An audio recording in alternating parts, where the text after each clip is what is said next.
Hello race fans, and welcome to the third episode of the series Race Recaps with your host, Reese. And today we are going to deep dive into everything that happened within the Japanese Grand Prix. It's been a very long week, and I do apologize that this one also will be pretty long, as instead of having a sprint race this past weekend, we had extra statements and things that I've collected.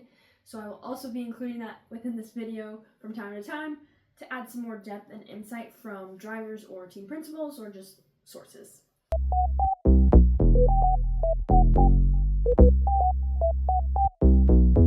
Without further ado, let's get into free practice. So I don't have a lot of notes when it comes to free practice this race, but I can tell you that George Russell was leading FP1 with Kimi Antonelli following and Lando Norris following after him for the top three. Does that not sound familiar from last week? You tell me.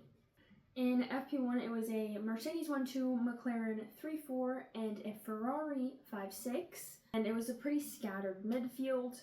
Aston Martins were in the very back of the grid at 21st and 22nd, and their reserve driver, Jack Crawford, was in for Fernando Alonso, giving him a feel of what it's like to drive around such an iconic track. Suzuka is a memorable track for a lot of drivers, and as Carlos Sainz has stated in the past in interviews, it is actually his favorite circuit, so it was probably really interesting for Jack to feel out the car and track and speeds. FP2, we're reversing the order where we have a McLaren of Oscar Piastri finally on the grid,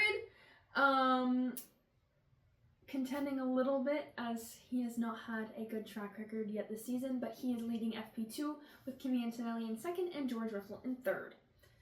Lando Norris was then after that, plus the two Ferraris behind them, and then again a scattered grid. However, Fernando Alonso is now in his Aston Martin and going around. He's slightly fast enough to be 19th, while Lance Stroll is still in 21st. FP3, we've got Kimi Antonelli, George Russell, and now the Ferrari of Charles Leclerc as our top three. Then we have Oscar Piastri in fourth, Lewis Hamilton in fifth, and Lando Norris in sixth. And then again, scattered grid. However, Nico Hülkenberg was set to do very well as he was holding 7th position in second free practice and third free practice very well, actually. Now we're going to get into slight news or updates that I've been gathering while writing my notes for this video.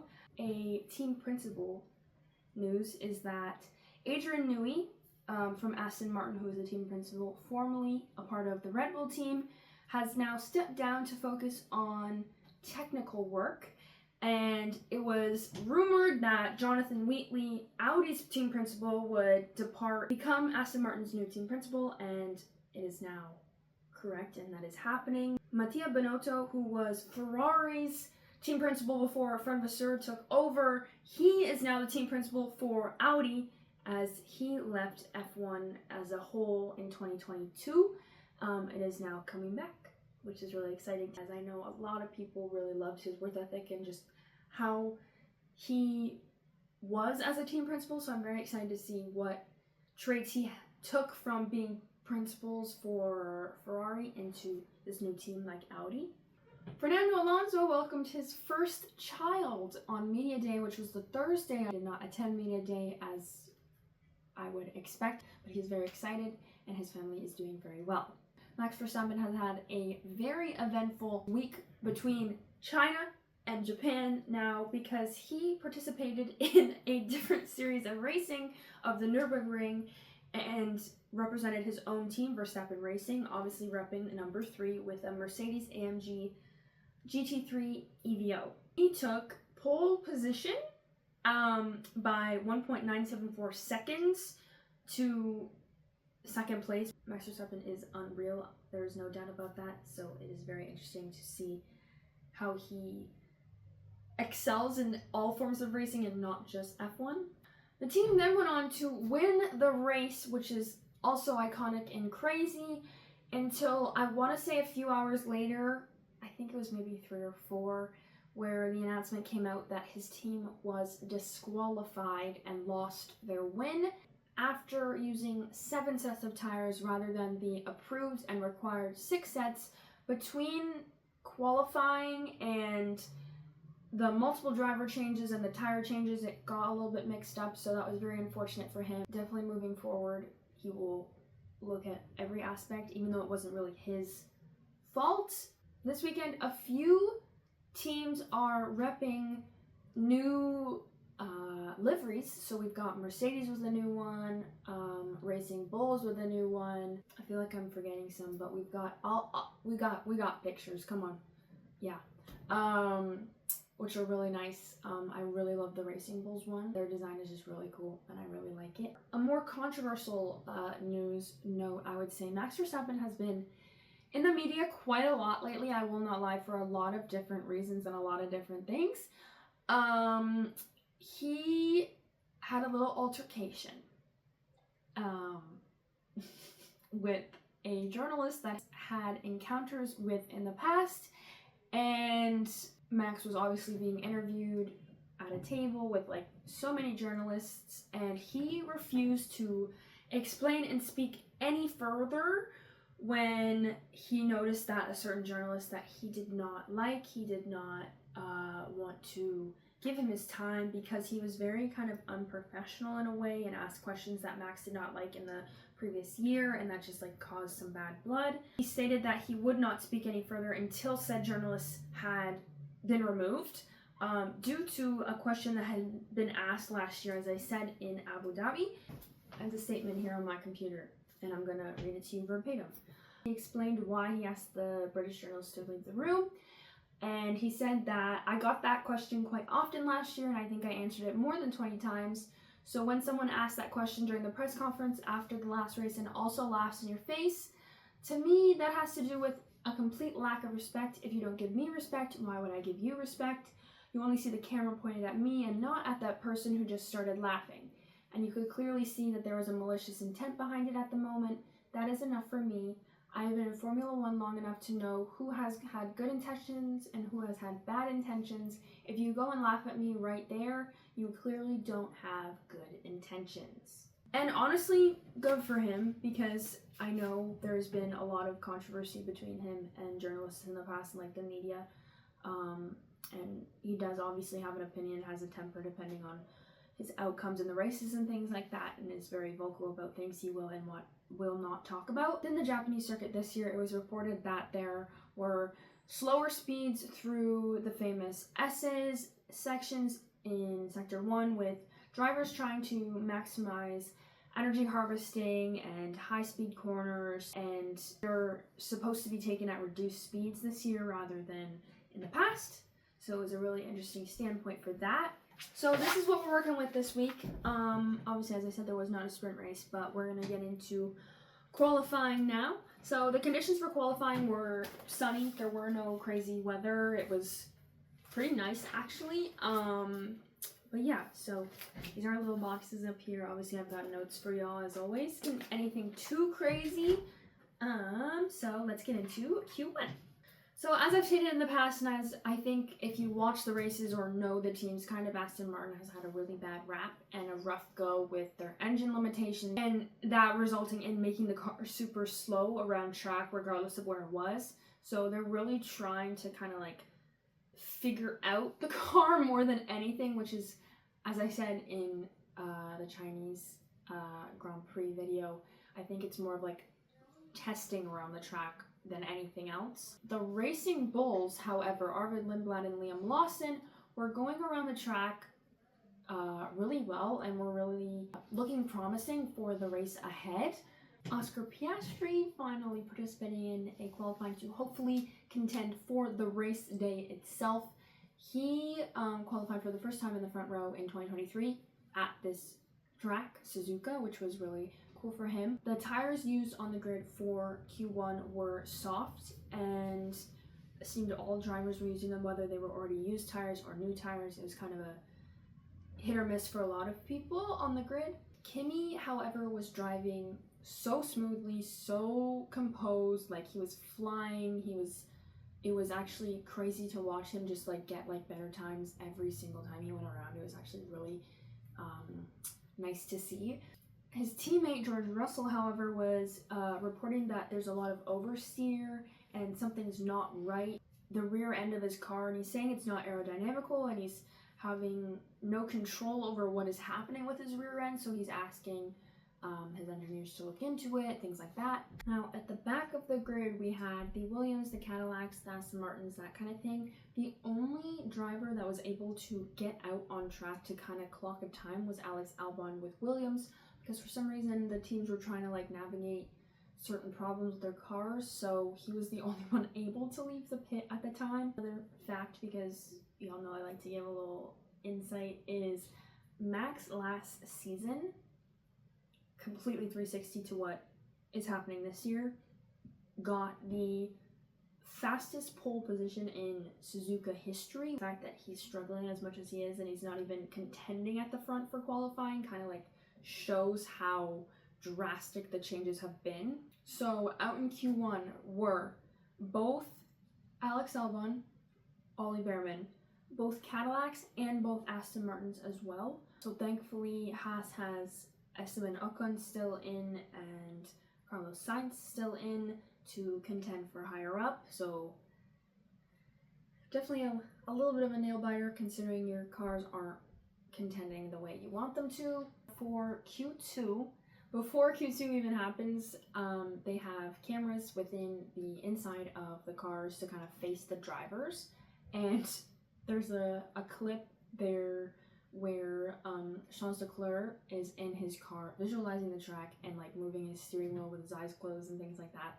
And I think that was just like really cute to see because we don't see that a lot, but we do see it like on social media where like the drivers will like visualize a lot, so I thought that was really cool. George Russell is still struggling through the beginning of Q2, considering his teammate and younger teammate, I would say, is doing so well in the car, and then he's like contrasting having a lot more problems. A comical factor of Q2, I literally hate to say this and I don't even want to say it, but I thought it was like actually crazy that Jensen Button, one of the announcers and like world champions, made a 6-7 joke on air, not on camera, but like voicing as qualifying was happening, which was actually insane. And then the other announcer, Crofty, literally said that he could not believe he just did that. So I don't know if it was like a willingly like, hey, I'm gonna be funny and make this joke, or if you've seen those things on social media where they're like, oh, you have to include like this phrase while you're doing a press conference and kind of like make it on the fly but make it seem like effortless kind of thing. I don't know if you've seen like basketball conferences where they're like, oh, you have to say this word somewhere during the conference. Yeah, that was crazy. I hate that whole thing to do with 6-7. Over it. Anyway, that was just a comical bit where I literally laughed out loud and was like, what did he just say? Yeah. More at the end of Q2, Alex Albon was extremely disappointed and reports his disappointment through the radio, but refuses to speak to the announcers and reporters of what's happened after he got out of the car. He did say that there's a question mark on a lot of things, and it could be his driving, it could be the car, it could be a bit of both, because it's pretty unpredictable, and it could also be the deployment, because there has been a lot of mention of deployment problems with other cars, and I know Williams is also struggling with that, so it could also be that, but I don't know, because obviously he was a bit discouraged and didn't really want to voice his opinion on what was going on, just because he was a bit bummed. For George Russell, again, struggling. He said that he's missing way too much pace, and they had to check everything within the car because he just felt that it was not right at all. Now, as I said before, in free practice, Nico Hülkenberg, he contained his speed and everything in free practice to stay in 7th position.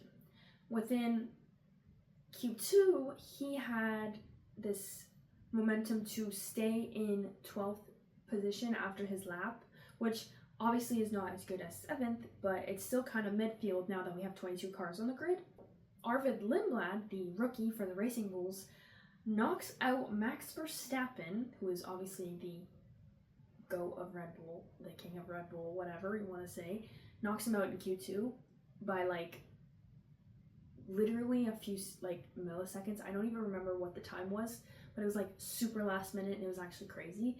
I think that just shows how well Arvid Lindblad is doing, regardless of like his spins and things like that has happened like throughout these two past races, and then obviously the one that has just happened, Japan. Out in Q2 we had Esteban Ocon, Carlos Sainz, Franco Colapinto, Liam Lawson, Nico Hülkenberg, and Max Verstappen.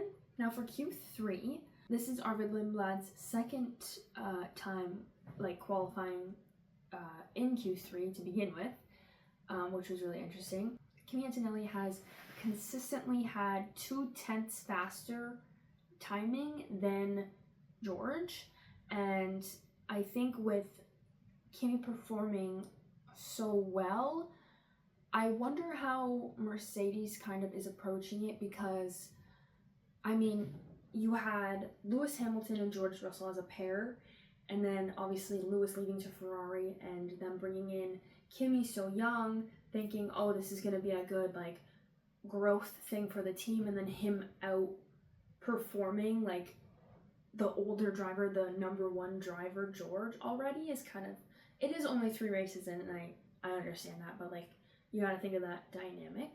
And so in that moment of kind of going through Q3, the announcers and stuff were saying that by that moment, if Kimi were to get pole position for this race, he would be the 50th Italian driver to be pole sitter. He's kind of like checking off all these like these records that Italian drivers has made, and I think that would like motivates him more, because he's like, oh my god, like I'm doing so well, like this one I just got, like, you know what I mean? With 5 minutes to go, however, all the cars within Q3 were in the garage, and Max Verstappen, the announcer, obviously because he's out of the car now, says it was really difficult to manage, it was unpredictable, and he thought that they fixed the problem, but clearly they still had some problems. He was driving with a different aero package, so also thought that might have helped a little bit, but clearly it did not. 3 minutes and 40 seconds left, everyone went back out after their tires were warmed up a little bit, and they're still all using soft tires. Another fun fact, I feel like I'm kind of throwing these at you like just randomly, but I feel like it's kind of fun because it's like you're getting stats and then you're getting a fun fact and whatever. A fun fact that I found was that in 35 years there has been 16 different front row knockouts. So front row knockouts are when both the drivers from one team sits 1 and 2. For example, last race, like Kimi Antonelli had pole, George Russell was second for Mercedes, so that's front row knockout. And so in 35 years there has been 16 different knockouts for 5 different teams, which is crazy, because in 35 years there's only 5 teams that have kind of done it. It's kind of crazy. Now towards the end of Q3, Lando Norris was definitely struggling with pace and balance, and Lewis Hamilton was being shown a black and white flag for going too slow in the pit exit, which usually it's the opposite and you're going too fast in the pit lane, but it was reversed and he was shown a black and white flag. And in my other series that I will be starting, we'll get more into like what it is and whatever, but a black and white flag, to be super simple, is basically a warning saying if you do something again, you're getting the boot kind of thing. Kimi Antonelli then locked up majorly, losing good timing for the second sector of his like run. And then Charles Leclerc also had a huge snap, losing timing for getting on the front row entirely, which he lost about 0.3 of a second, which is not ideal. Kimi Antonelli was still going 0.3 faster than his teammate, which just still proves my point that he's kind of outperforming him in this very moment in time within the season. Ironically, another fun fact, because as I said in the last video, Kimi Antonelli was born in 2006. Did all that, the announcers added that Kimi Antonelli was literally born on the day that world champion Sebastian Vettel debuted in Turkey in 2006. It's kind of crazy to think about, because like Fernando Alonso, I believe, won a world championship in 2006 and is literally racing alongside Kimi Antonelli. I think that just kind of puts into perspective that like the grid will become younger and more of a rookie vibe than like the older veterans like Fernando Alonso been racing for so long. Last time Mercedes, as I said before, the front row knockouts, the last time Mercedes had a front row knockout was in 2018. It's really cool to see like how teams kind of like switch from time to time, like depending on how they're performing and things like that.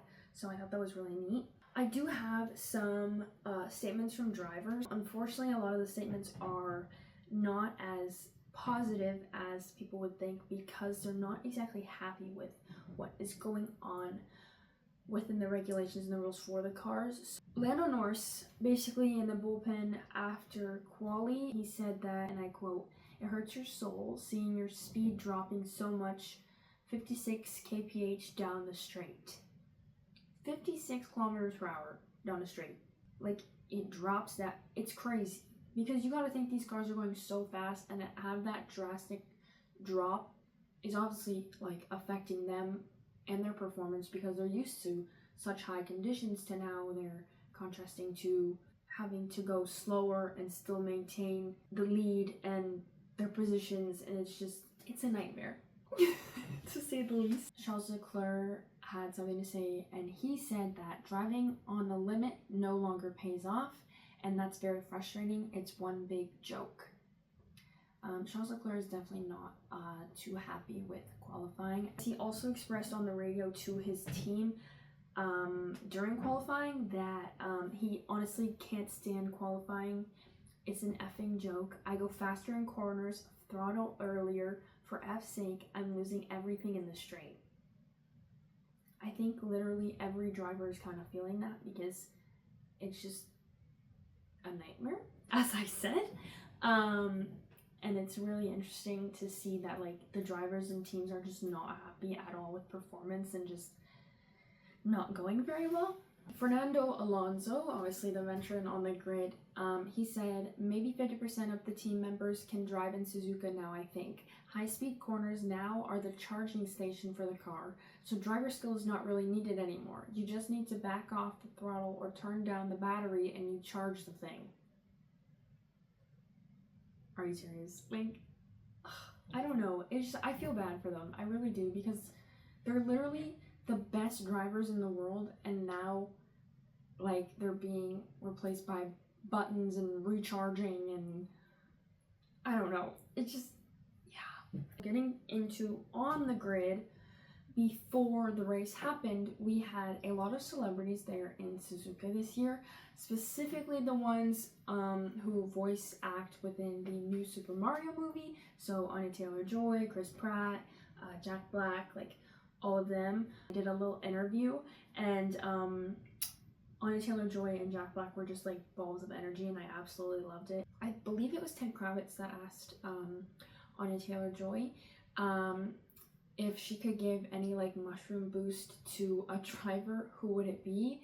And of course she said who I thought she was, and she said Lewis Hamilton, because they are friends.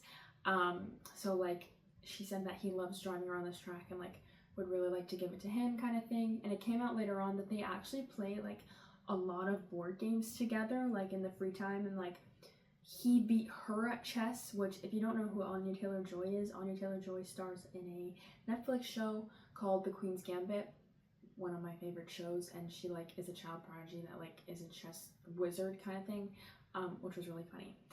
It was noted by Red Bull talking to their team principal. They had a new upgrade, and his statement to that was that their first aim is to really just learn how to navigate it. So before we actually get into the notes of the race, I'm gonna give you a little rundown here. As I said, it is a Mercedes 1-2, Oscar Piastri 3rd, Charles Leclerc 4th, Lando Norris 5th, Lewis Hamilton 6th, Pierre Gasly 7th, Isaac Hadjar obviously outqualified his teammate in 8th. In 9th was Gabriel Bortoleto. 10th was Arvid Lindblad, Max Verstappen in 11th, Esteban Ocon 12th, Nico Hulkenberg in 13th, Liam Lawson in 14th, Franco Colapinto in 15th. It was an Alpine 16-17.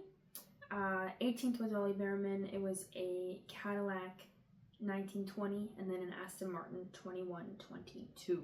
No one was starting from the pit lane, which was really nice to see because this is the first time that all cars are on the grid and are starting the race. My predictions that I put before the race were that both Aston Martins were going to DNF the race. Lando was going to end up P5. Mercedes and Ferrari were going to battle the most. Oscar Piastri was going to have some issues with his car. I don't know. I didn't want to put that into the universe, but I just, with his track record this season, I wasn't sure. Because it was pretty cloudy and slightly sunny, but more cloudy, I put rain might come, so which means we would have gotten wet and like inter tires, but we didn't, thankfully. Debating that there was going to be a botched double stack pit for a team. Isaac Hadjar resulting at the end of the race better than obviously Max Verstappen. Thinking a virtual safety car or a regular safety car, there's going to be 2 of them, and Arvid Lindblad was going to spin 3 times, and then obviously Kimi Antonelli, he wins the race, and that was just the feeling I was getting because he was doing really well. Okay, so tire strategies for this weekend were the C3s as the hard tire, C2 as the medium tire, and C1s as the soft tires. So it's definitely a different set of tires we were working with, and it was a 1 to 2 stop for the race, and all drivers were starting on medium tires except for Valtteri Bottas with Cadillac, who started on hard tires. So last year, the drivers 6th and up all ended the race in the exact same spot. So we were kind of interested to see where that was going to go, because it obviously could happen again. And sitting on the grid to like prepare for the formation lap, Isaac Hadjar was reporting that his tires were cold and it just did not feel great, because you obviously don't want your tires to be cold for the start. But I think it was either after the formation lap or before that that he reported that thing. I think he was waiting for everyone to fill up the grid so that they could start the race. So within the start, Kimi Antonelli had a very hard time as he lost positions, 4 positions to be exact, within the first turn. However, McLaren, both cars started the race and went to turn 1, and they ended up being 1st and 3rd, and Oscar Piastri was back in the front, and it made me so happy because this was his first race within the 2026 season. Turn 2, Lando Norris had overtaken George Russell like very impressively. Little term that I'm going to add within this video that obviously I will talk about more in another one. We got rid of a lot of different things like DRS, which is the drag reduction system, where it's now kind of replaced by this thing called active aero, and basically it reduces drag by about 50%. So that's kind of the way that teams are able to kind of navigate getting closer to the person in front and kind of overtake them the best they can. Then we jump to lap 12, where Oscar Piastri is reporting graining starting on his front left wheel. However, he radios saying that he think he can hold first if they think about like the track position, how they approach pitting, and like where they'd end up, I guess, after everyone else as well. So that was also by lap 15 he was saying that. Arvid Lindblad, so do you remember when I said that black and white flag term earlier in the video? Arvid Lindblad was shown 1 by this time because he was moving under braking. They never really specified if it was during the start or like when they were waiting on the grid. I don't really know. But the FIA flagged that, basically, that he was moving under braking, and was basically like, hey, you're gonna be booted if you do it again. So yeah, he's constantly having like huge snaps of oversteer, and this one was again the same kind of situation, and Charles Leclerc was so close to him that it gave him an advantage, gaining the position back after Kimi tried to overtake him, so it didn't really work out for Kimi. And of course, it isn't McLaren without a slower pit stop. And of course, it is always Lando Norris who gets the crappy end of the stick, because he had a slower pit stop on lap 17 with the rear right tire not cooperating properly. George Russell was having a really bad start of the race. He was radioing so much about different problems or just things that were happening. And he was expressing that he will lose a lot of track time depending on where they pit him. And this was around lap 20. And so he was kind of just like, hey guys, like we need to think about this. Like I have no pace. Like we gotta kind of figure out that gap that we can get so that I'm not like losing positions, if that makes sense. Lap 22, like heart-wrenching because Ollie Behrman had a crazy accident and was going, I literally have it here, he was going over 240 kilometers per hour, and the crash was he was hitting 50 G's as he hit the barrier. That's literally 45 kilometers faster than the closing speeds that have been given. Basically, it was like he was going this way, Colapinto was going here, but like Colapinto didn't see him, so then it was like this, and then he kind of like had to swerve and then like clipped and like spun and faced the wrong way into the barrier. It was a whole thing. It was really worrisome because like it was a hard, like 50 G's and like over 100 or 240 kilometers is absolutely insane. Like obviously drivers do not want that to happen, and like it can really cause injuries. With that, he got out of the car and like immediately started limping to the point where the marshals had to help him, and then he just like had to sit on the ground because it hurt so bad, and like he could not put weight on his foot or like anything like that. So he was immediately escorted to the medical center, and because of that crash we had a safety car between lap 22 and lap 27. And George Russell, unfortunately for him, on lap 21, literally the lap before Ollie Behrman had this crash, he had pitted. And so, because as I've said previously, when you pit underneath a safety car, you gain about 10 seconds back than you would if you were pitting just regularly, because the drivers are slower going around like behind the safety car kind of thing. So he literally came on the radio so upset that they pit right before the safety car. Obviously the safety car is an unknown, and you never actually know if you're going to get one, so I think it was just really unfortunate timing for him. And he was kind of throwing a fit to the point where team principal Toto Wolff had to come on the radio and kind of tell him to like calm down, and like he understands the situation, the frustration, but like you need to like focus and lock in and kind of just like get through the race kind of thing. Lewis Hamilton has always been the type of driver to report anything he thinks is wrong. So if he's behind a driver who he thinks is going off the track, he will report it immediately, and that is what he was doing. When he was behind Oscar Piastri, he kept radioing that he was going off in turns 9 and 14 and for them to look into it, but there was not really anything that came about from that. Lance Stroll, obviously Aston Martin driver, had to go to the pits after having an issue that was reported to him, and it resulted in him DNFing, did not finish the race obviously, and we later find out that it is a water pressure issue within the car. Arvid Lindblad, he has a major lockup and goes off the track, but he comes back all right, thankfully, so he's still within the race. By lap 34, Kimi Antonelli is in the lead because he did pit within the safety car timing, so he gained like some time. He was leading by 4 seconds by lap 30.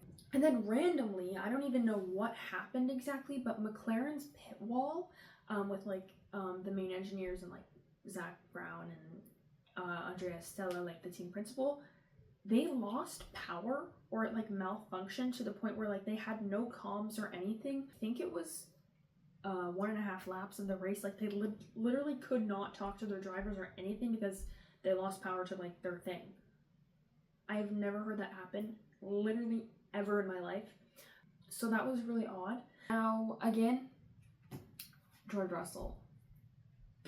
There's a lot of him this race, I won't lie. He is now having deployment issues, and Charles Leclerc takes advantage of that within that time frame to overtake George, obviously. By lap 38 and 39, he was kind of losing slight engine power, which is crazy considering, like, to contrast to his teammate, who is now having a 7-second lead in first position. To add on to George Russell, another fun fact would be that he has never finished within top 4 within Japan ever. That was also a thing where I've never been on the podium, let alone the top step, so that was also a thing that he's wanted to do. Lap 45, Max Verstappen, the guy that he's so funny. He radioed that the Alpines were surprisingly extremely fast and was basically behind the Alpine of Pierre Gasly majority of the race. It was really weird.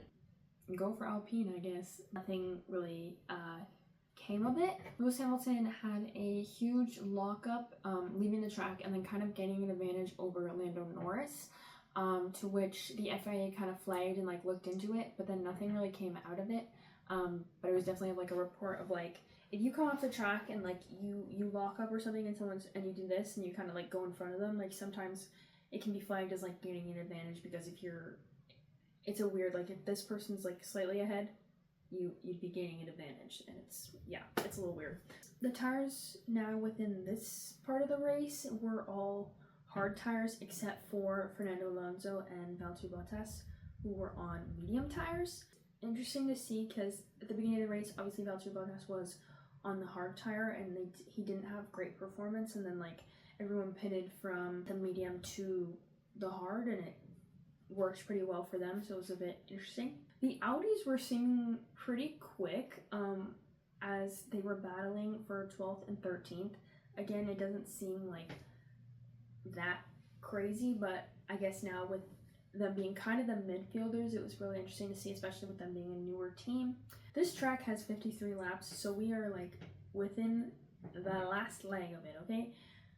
Within lap 44, Kimi Antonelli had a 13.4 second lead and was consistently getting the fastest lap of the race because he had clean air in front of him, obviously, and he was just like flying. To contrast Kimi Antonelli going so fast and having such an advantage, Alex Albon with Williams has problems with his car and goes into the pits to later come out and have more of like testing laps, whereas like Aston Martin has done in the past, where like they DNF'd their car and went back on. It was to kind of get like just some statistics. I think that's also what Williams did with Alex, because Alex's car has not been great, so they were kind of just more running diagnostics than kind of participating in the race. Nico Hülkenberg clocking the top speed of the race, which was 350 kilometers per hour. He was really like consistent with speed the whole weekend. I'd say he was doing extremely well. In the ending laps, Charles Leclerc made an impressive overtake on George Russell on lap 51, which later on went to get him third place. Kimi Antonelli now having a 14.5 second lead in the last lap, which is giving him margin between first and second place. Back-to-back wins and outcome for him. Jack Black, of course, was waving the checkered flag for the drivers at the end. When pulling into that number one spot, Kimi Antonelli got in his car, like was coming out of his car and did the Usain Bolt pose, because he has always been a fan of Usain Bolt and decided to do that one instead of like some other ones that people have done before. So I think that was really sweet to kind of do a little ode to him. Because he won this race, and obviously because it is only the third race of the season so far, Kimi Antonelli is leading the the drivers' championship, with Mercedes being the constructors champion right now. He set another record of being the youngest championship leader at 19 years old and 216 days. That was when the race had happened, that's how old he was, which made history because they've never had anyone so young. I want to say it was Lewis Hamilton was the person that set like the youngest at like 22 or something, and then now we have Kimi. Oscar Piastri, great, amazing race. He ended his race in second position, which was amazing. For the driver of the days, obviously I like to give my own and then I say who actually got it. I gave mine to Oscar Piastri.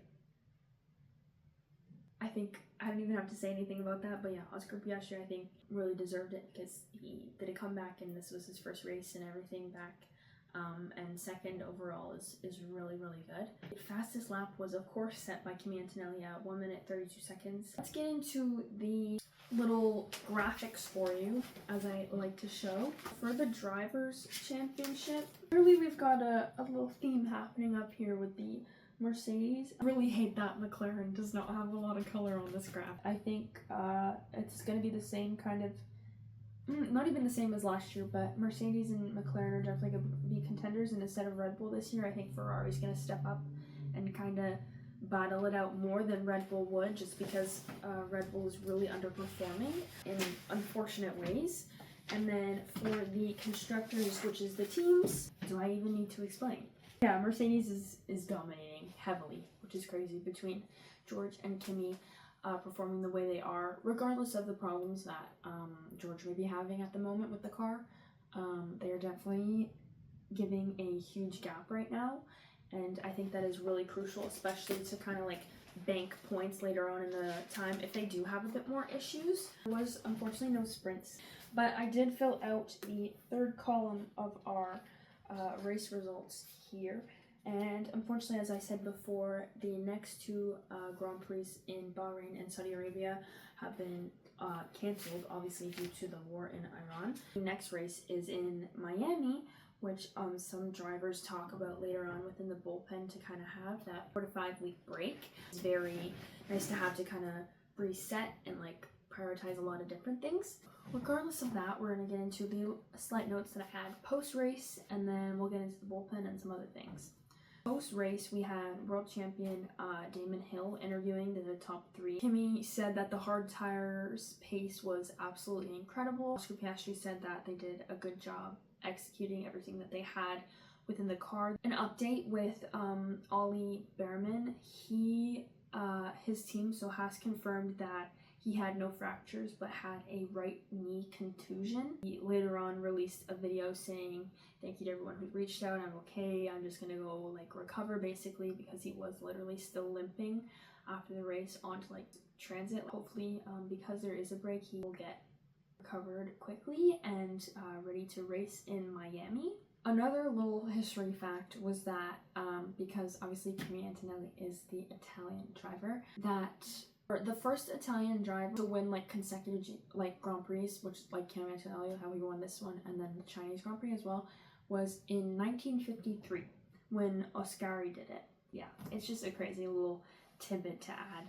Now, because the drinking age in Japan is 20 years old, before Kimi is 19, he had to be given sparkling rose water in a bottle that looks literally different than champagne. It literally has no label. It kind of is in the same sort of bottle but different.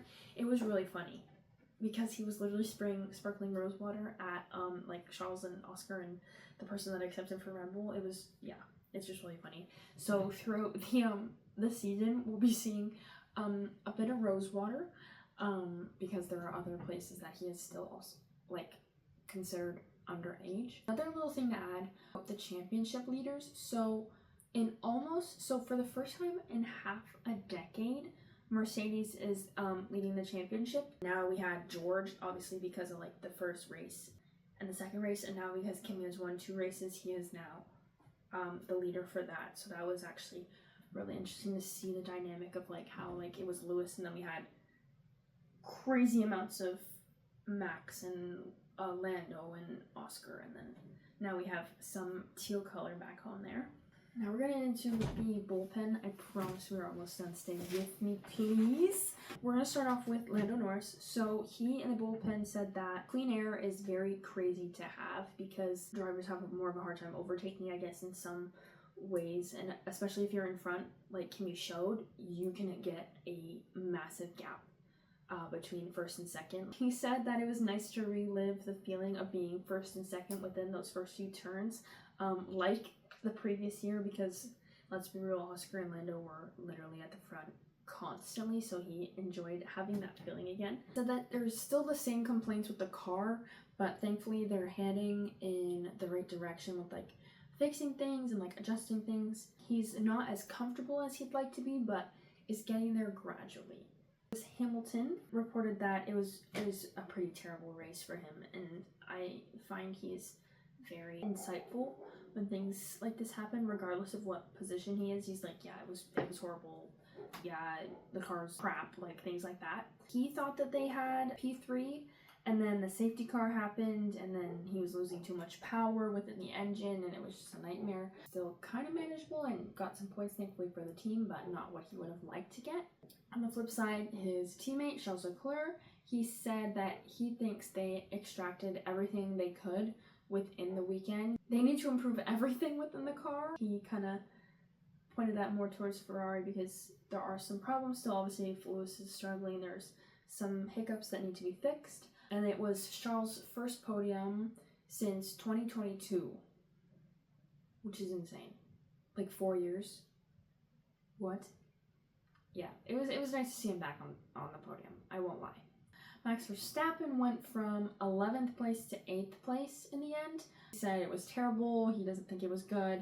It was not sustainable. Definitely need to bring improvements. We need to try and find more pace. And he said that driving at P7 is not fun. A more positive note, both Red Bulls finished the race for the first time this year. Both of them crossed the line regardless of whatever position they were in. So I feel like that should be a positive that they should take away. Carlos Sainz had a very insightful few statements that he said. He was very vocal about how things need to change, especially with the regulations, especially with the way Ollie's crash happened, because you cannot be going like 250 kilometers an hour, hitting 50 Gs and hitting into a wall. Like, you could die. And thankfully, like, the fact that Ollie came out of that with only a knee contusion is very, very lucky. He was very vocal about that. He said the statements for Ollie's crash. He said that problems not only in quali, but also in racing, and that the drivers have been very vocal due to these conditions and how accidents like Ollie's were going to happen more often if things don't change. And he said that he hopes that this crash, regardless that it was really unfortunate, kind of serves as an example that racing is not okay with these rules in place and they need to be adjusted to have more safer conditions for drivers. FIA did release a statement, which I will read. I'm just gonna like kind of paraphrase it so I'm not like going crazy. But basically, it's saying like there's been ongoing discussions with the FIA and the teams and the power unit manufacturers, the drivers, and the regulations include a number of adjustable parameters, particularly in relation to energy management, which allow for optimization based in or on real-world data. A number of meetings were scheduled in April to assess the operation of new regulations and determine whether any refinements are required. And I think after kind of Ollie's crash, it'll kind of pick up slightly. Work in close and constructive collaboration with all stakeholders to ensure the best possible outcome for the sport, and safety will always remain a core element of the FIA's mission. At this stage, any speculation regarding the nature of potential changes would be premature, and further updates would be communicated in like the future. It was more of a reality check for them in a way, because like obviously you don't want drivers going off at those speeds and things like that. And that's it from the bullpen. Now, because I said I had a bit more news that happened throughout the week, but I guess after the race, a lot of drivers had certain statements they had said. Max had a lot of different things going on. He said specifically, like, to do with the new regulations, he said, if someone likes this, then you really don't know what racing is about. I would be saying the same if I was winning races because I care about the product. Which is so fair. And then Fernando Alonso came to say that the starts are fun and you enter battery world championship, because it's literally all about like who can maximize the battery usage and like balance it properly so that it has the best outcome kind of thing. Lewis Hamilton had to say that none of the fans will understand as it is ridiculously complex. He said that there was 7 meetings in one day to take them, like Ferrari and the drivers, through how it worked, and he said it's like we needed a degree to fully understand it all. And that was him talking about the energy management, Lando had to say that you're not driving the power unit, you're not driving the car to the same limit, you're not going into a certain corner at Spa and see who has the biggest balls to like see who will lift off the gas at the right point. Lando then also said, to do with the speed differences, he was saying that depending on what drivers do, you can have closing speeds of 50 kilometers per hour, and when someone hits another driver at that speed, you're going to fly and go over the fence and do a lot of damage to yourself and maybe others, and that's a pretty horrible thing to think about. I think that speaks for itself, because if you have drivers saying, hey, if I hit someone, I could kill people over the fence. Like the amount of tragic accidents that could probably occur from these things happening, of like within cars, like drivers hurting each other if they hit each other, or if they go into the wall like Ollie Behrman did, or even like flying over the fence, as Lando said, into the crowd, I could cause a lot of problems. So I think they really need to kind of fast track these discussions to kind of see how they can fix it, and that's why I'm kind of thankful that there is a break, an unexpected break, I guess, between now and Miami to kind of hopefully fix some of those problems. And with that, there was a statement from the FIA saying that they believe that the 50-50 engine ratio was a mistake. They should have thought more thoroughly on what they were going to give these teams and manufacturers to kind of work around. Drivers forced into extreme energy saving, which is the super clipping moments, they're losing massive speed in the flatouts, which are usually the best places to get as much speed as possible. So it's like the fact that it's reversing it is really unsettling and frustrating, I could imagine. And obviously the FIA has already like stepped in with tweaks in reducing the energy harvesting limits to let drivers push again more in those sections, but obviously we have to wait and see. Like, this was supposed to be the future of F1, having like more competitive, more sustainable, and instead it's turning into one of the most controversial regulation changes in years.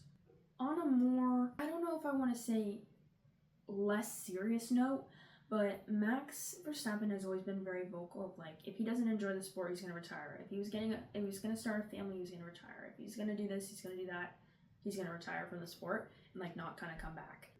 After having all these regulation changes and rule changes and like how he is performing currently, yes, it is only the third race of the season. He said he is literally considering retiring from F1 at the end of this season because of it.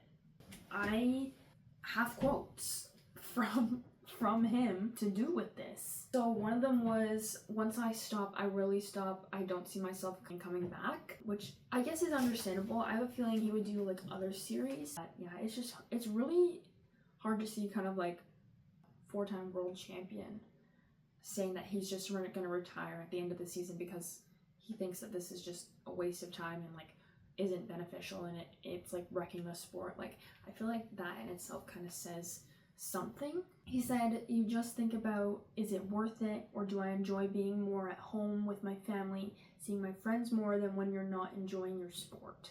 Another one is, of course I try to adapt to it, but it's not nice the way you have to race. It's really anti-driving. It's just not what I want to do. The last one is, I'm not enjoying Formula One as a whole. Once I sit in the car, it's not the most enjoyable, unfortunately. He's usually very vocal about like how it's succeeding, it's having its disadvantages. So contrast that, Fernando Alonso also brought out a statement. Obviously he is the oldest on the grid and he just had his first child, so they were like, are you gonna retire maybe at the end of the season? Like, what are we thinking? Like, what is your thought process with that, especially with like everything going on? He had a totally different answer, saying that he will not retire from F1 with an uncompetitive car. I think I'm gonna go into like more of an opinion thing, but I think if Fernando ever wants a competitive car, he needs to leave Aston Martin.